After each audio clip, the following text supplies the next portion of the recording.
Well, Unicorns fear our horns. Amazing 2-0 victory there and a complete turnaround. We have a lot of things to break down here. First thing I want to ask you guys is what Krepo was talking about in result-based analysis. This wasn't a good draft from H2K. I heard here some varying opinions. You said it was a good draft. I think it was a good draft from H2K. They had multiple winning lanes. They had a jungle who can invade as well. I think they had everything they needed to do better in the early game compared to the first one, where it was actually Unicorns of Love who had the better, especially solo laners, and got pressure from Chachi winning the top side, Exile outplaying February mid. Didn't happen in this one because of the draft, and that's why H2K got really far ahead. Right, and it's not even a draft that falls off, right? You've still got Orianna, you've still got the team fighting prowess later.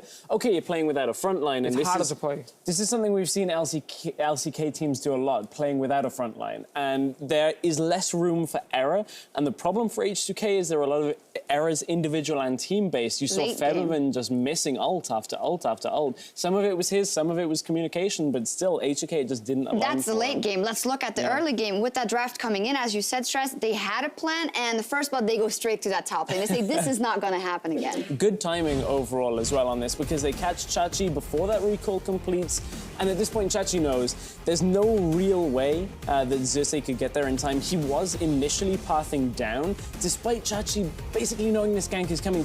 Maybe Xerxes could have been a couple of seconds earlier here, but it wouldn't really have been enough. But this is one of the reasons I like the draft, because you can see Jankos can freely invade the enemy jungle because no one can actually catch him in there. Exile will never be able to move first as the victor. So there's no real fear if you are Kha'Zix in this situation, and that's why H2K could set up these different dives early that got both Odoamne going, got Jankos going as well, and you didn't get that same problem where Unicorns would just snowball early. But yes, the fact that then you don't play with the front line late game, we thought H2K had really fixed a lot of these problems with like late game team fights.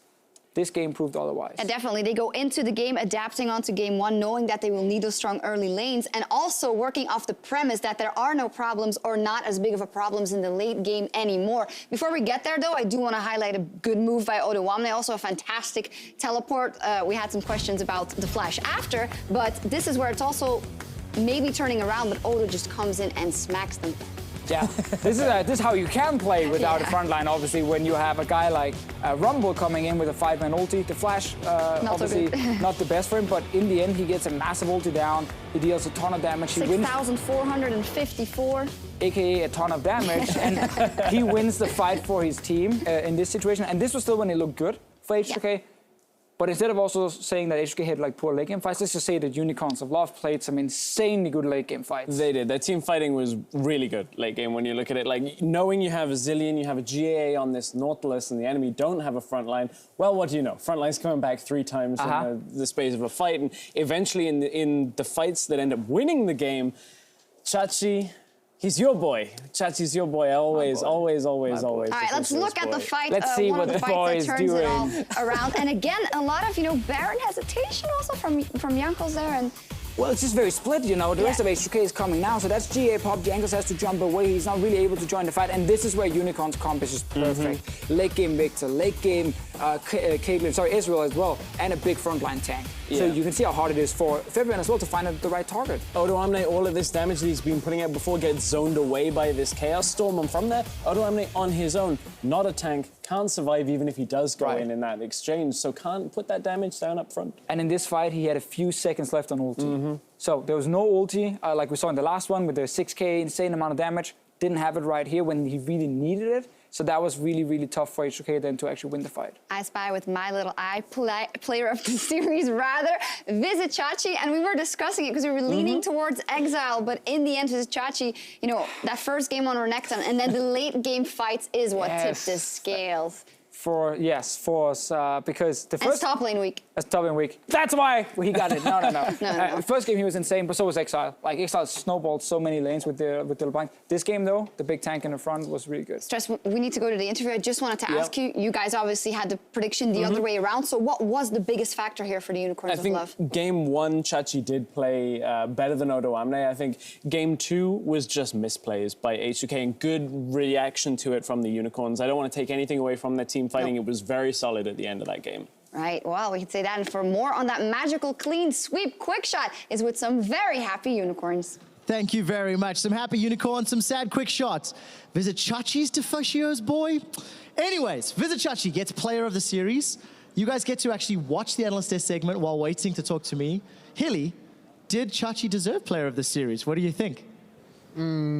Except some deaths top lane, 2 versus 2. I think he played really well. Like game 1, he, I think, carried pretty much alone.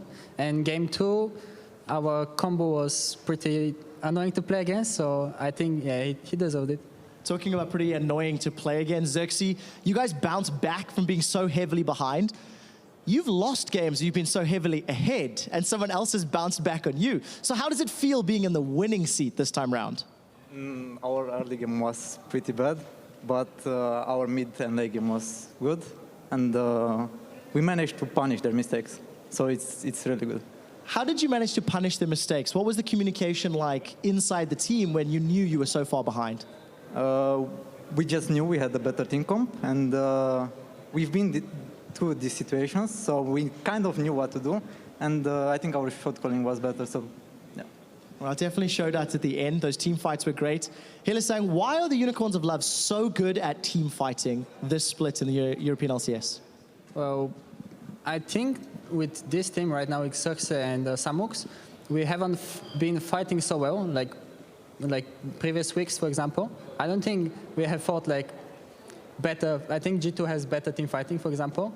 But I think we're improving, and for example, this game and past week in streams, we have shown that we improve so much in this scenario that when it comes to team fighting and positioning, we all know where we are and how to fight. When, for example, in the last game, I misplayed, and there was Orianna and Rambo behind us, and laying ultimate of Rambo, and we had to back off there. And before, we would just go in and die. But now we practice in the stream a lot, like how to communicate when fighting, and everyone is on the same page and not like someone goes in and fall backing. So that's shown up really good today. It's really great to hear such an in-depth breakdown on how you approach that style of play. And Unicorns, they had this kind of dip, you know, it came out strong in the beginning weeks, a little bit of a dip around IEM, and now you're looking great again for the last 2 weeks. Xerxes, what have you done to improve your jungle play? Because we heard you talk a lot about how difficult it was to face Casa, for example, and try to find a rhythm on some of the previous patches. I think Casa was maybe, but I'm not sure, the best jungler I've played, and I learned a lot after IEM from him. And ever since, I think I improved a lot, but sadly I couldn't show in today's games.